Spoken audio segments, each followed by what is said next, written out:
इधर इंद्र को बहुत क्रोध आया कि मेरी पूजा को बंद करवा दिया।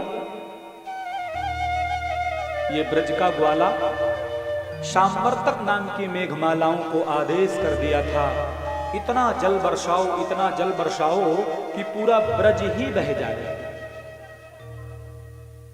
लेकिन स्वयं श्री कृष्ण आज केवल 3.5 से 4 वर्ष के हैं और अपने ब्रजवासियों को सुरक्षित करने के लिए इकन्नी अंगुली में ही उस गिरिराज पर्वत को 7 दिन और 7 रात्रि तक धारण किया। बोलो गिरिराज धरण भगवान की जय हो। इधर नारद जी के द्वारा इंद्र को विदित हुआ कि मेरी पूजा बंद कर दी गई। बहुत कोप में भर गया और 7 दिन बाद जब पूछता है जरा देखो ब्रज बह गया कि नहीं, तो जो इंद्र के दूत थे वो जाकर के बोले ब्रज तो ज्यों का त्यों है। एक नन्हा सा बालक है, उसने गिरिवर पर्वत को ही मानो छत्र बना करके छाया बना दिया। निश्चित तौर पर परमात्मा की शरण में जो जीव रहता है उसके लिए परमात्मा हर समय अपना छत्र उसके सर पर रखते हैं, कृपा रूपी छत्र। लेकिन ब्रजवासियों जैसा भरोसा हो तब। और जब इंद्र को पता चला मैंने बहुत बड़ी गलती कर दी, वो तो परम पिता परमात्मा कृष्ण हैं, तो तुरंत ऐरावत हाथी में आरूढ़ हुआ और जैसे ही ब्रज की सीमा आई तो हाथी को साइड में खड़ा कर दिया, ब्रजरज को प्रणाम किया और जाकर के जहां श्री कृष्ण खड़े थे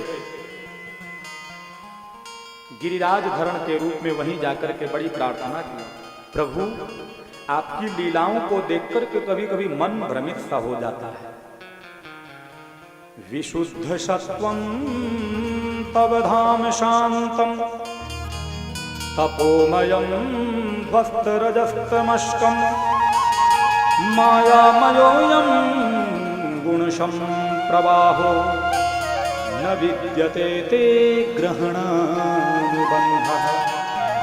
हे प्रभु आप तो विशुद्ध सत्व में प्रतिष्ठित हैं। सत्व माने शतोगुण, तब धाम शांतम। प्रभु आपका तो दर्शन कर लेने मात्र से मन हमारा शांत हो जाता है। और ध्वस्त रजस्तमस्कम, आपका दर्शन कर लेने मात्र से हमारा जो रजोगुण है तमोगुण है पूरी तरह से ध्वस्त हो जाता है। लेकिन माया मयोयम गुणशम प्रवाहो, प्रभु कभी कभी आप माया है ना आपकी जो वो समझ से परे हो जाता है। न विद्यते ते ग्रहणानुबंधः, न विद्यते, कभी कभी नहीं समझ पाते हैं हम लोग। मुझे भूल हो गई, मुझे लगा कि जगत का जगन्नाथ मैं ही हूं, ऐसा मुझे सोचना नहीं चाहिए। क्योंकि पिता गुरुस्त्वं जगतामधीशो दुरत्ययः काल उपात्तदण्डः हिताय स्वेच्छा तनुभिः समीहसे मानं विभुवं जगदीश मानिना। पिता गुरुस्त्वं जगतामधीशो, आप ही पिता हैं, गुरुस्त्वं आप ही गुरु हैं, पूरे जगत के जगतपति जगन्नाथ आप हैं। और दुरत्ययः काल उपात्तदण्डः, आप तो काल को भी दंड देने की सामर्थ्यता रखते हैं। लेकिन हिताय स्वेच्छा तनुभिः समीहसे, अब अपनी स्वेच्छा से आप किसी के लिए कृष्ण बन जाते हैं, किसी के लिए कन्हुआ बन जाते हैं, किसी के लिए मुरलीधर बन जाते हैं। लेकिन ये तो मुझे आज ज्ञात हुआ कि पूरे जगत के तो जगन्नाथ आप हैं। दशमी को आए और 10 श्लोकों में इंद्र ने प्रार्थना करी।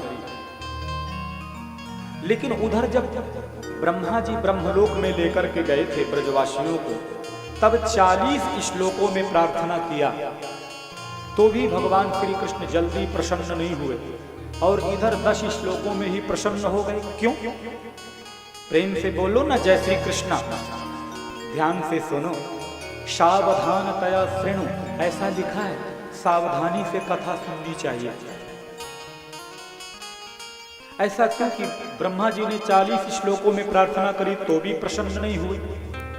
बोले ब्रह्मा जी के श्लोकों से इसलिए प्रसन्न नहीं हुए कि उन्होंने ब्रजवासियों को लेकर कृष्ण से दूर कर दिया था, और इंद्र से 10 श्लोकों में ही इसलिए प्रसन्न हो गए कि ब्रजवासी दूर नहीं बल्कि एक ही जगह और एकत्रित हो गए। 7 दिन और 7 रात्रि तक बिल्कुल गिरिराज पर्वत के नीचे खड़े रहे। इसीलिए प्रभु 10 श्लोकों में प्रसन्न हो गए, क्योंकि भगवान कहते हैं एक पल के लिए मैं अपने भक्तों की दूरी पसंद नहीं करता, हर पल मेरा भक्त मेरे पास होना चाहिए। ठीक उसी तरह जैसे माँ का नन्हा सा शिशु है, वो ज्यादा देर तक उसे दूर रखना पसंद नहीं करती और उसके इर्द गिर्द खेलता रहे, वो भी प्रमुदित होकर के अपने कार्यों को करती जाती है आगे आगे। इसी प्रकार से भगवान इंद्र ने कहा अब मुझे जाना नहीं है, मैं तो यहीं रहूंगा।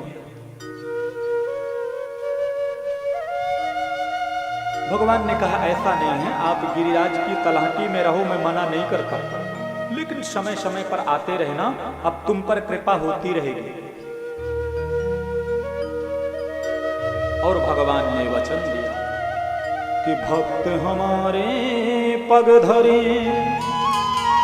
वहां धरूं मैं हाथ, असंग सदा लागत फिरूं, कबहु न छोड़ूं साथ, कबहु न छोड़ूं साथ।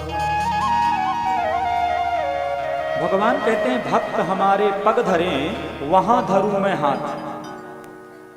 जब वास्तव में भक्त पूरी तरह से मुझे अपने आप को समर्पित कर देता है, तो फिर जहां वो अपने पैर रखता है वहां मैं अपना हाथ पहले से रख देता हूं कि कहीं इसके कांटा न चुभ जाए। अब इससे ज्यादा दयालु और कृपालु कौन हो सकता है? संग सदा लागत फिरूं, कबहु न छोड़ूं साथ। हर पल मैं उस जीव के साथ में होता हूं और कई बार तो उसे एहसास भी कराता हूं। ये मेरी प्रतिज्ञा है। इंद्र ने प्रणाम किया, दंडवत प्रणाम किया। इंद्र को प्रभु ने क्षंतु मरहसी, क्षमा करो।